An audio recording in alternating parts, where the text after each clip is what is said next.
أعوذ بالله من الشيطان الرجيم.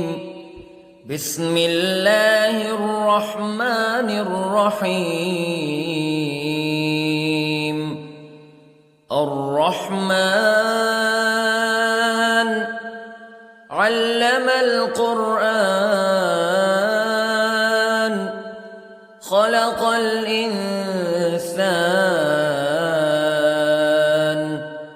علمه البيان. الشمس والقمر بحسبان والنجم والشجر يسجدان والسماء رفعها ووضع الميزان ألا تطغوا في الميزان وأقيموا الوزن بالقسط ولا تخسروا الميزان. والأرض وضعها للأنام فيها فاكهة والنخل ذات الأكمام والحب ذو العصف والريحان فبأي آلاء ربكما تكذبان. خلق الإنسان من صلصال كالفخار وخلق الجان من مارج من نار فبأي آلاء ربكما تكذبان. رب المشرقين ورب المغربين فبأي آلاء ربكما تكذبان. مرج البحرين يلتقيان بينهما برزخ لا يبغيان فبأي آلاء ربكما تكذبان. يخرج منهما اللؤلؤ والمرجان فبأي آلاء ربكما تكذبان. وله الجوار المنشآت في البحر كالأعلام فبأي آلاء ربكما تكذبان. كل من عليها فان ويبقى وجه ربك ذو الجلال والإكرام فبأي آلاء ربكما تكذبان. يسأله من في السماوات والأرض كل يوم هو في شأن فبأي آلاء ربكما تكذبان. سنفرغ لكم أيها الثقلان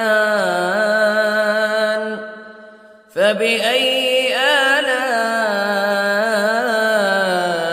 ربكما تكذبان.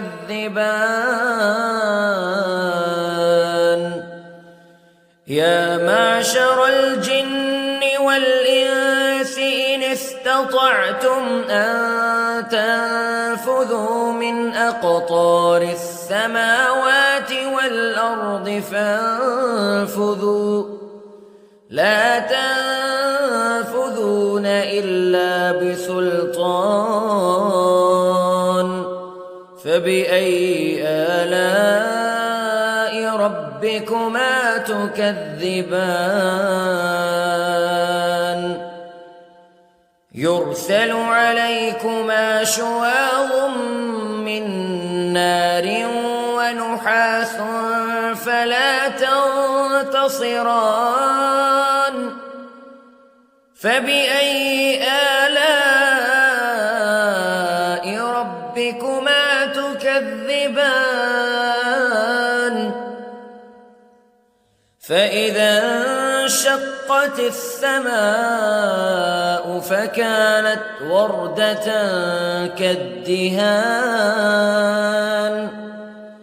فبأي آلاء ربكما تكذبان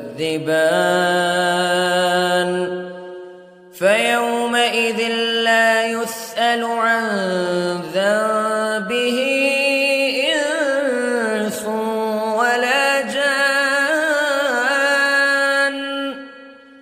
فبأي آلاء ربكما تكذبان يعرف المجرمون بسيماهم فيؤخذ بالنواصي والأقدام فبأي آلاء ربكما تكذبان هذه جهنم التي يكذب بها المجرمون يطوفون بينها وبين حميم آن فبأي آلاء ربكما تكذبان ولمن خاف مقام ربه جنتان فبأي آلاء ربكما تكذبان ذواتا أفنان فبأي آلاء ربكما تكذبان فيهما عينان تجريان فبأي آلاء ربكما تكذبان فيهما من كل فاكهة زوجان فبأي آلاء ربكما تكذبان متكئين على فرش بطائنها من استبرق وجنى الجنتين دان فبأي آلاء ربكما تكذبان فيهن قاصرات الطرف لم يطمثهن إنس قبلهم ولا جان فبأي آلاء ربكما تكذبان كأنهن الياقوت والمرجان فبأي آلاء ربكما تكذبان هل جزاء الإحسان إلا الإحسان فبأي آلاء ربكما تكذبان ومن دونهما جنتان فبأي آلاء ربكما تكذبان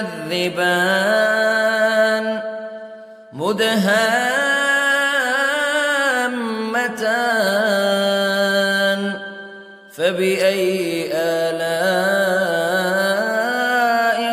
ربكما تكذبان فيهما عينان نضاختان فبأي آلاء ربكما تكذبان فيهما فاكهة ونخل ورمان فبأي آلاء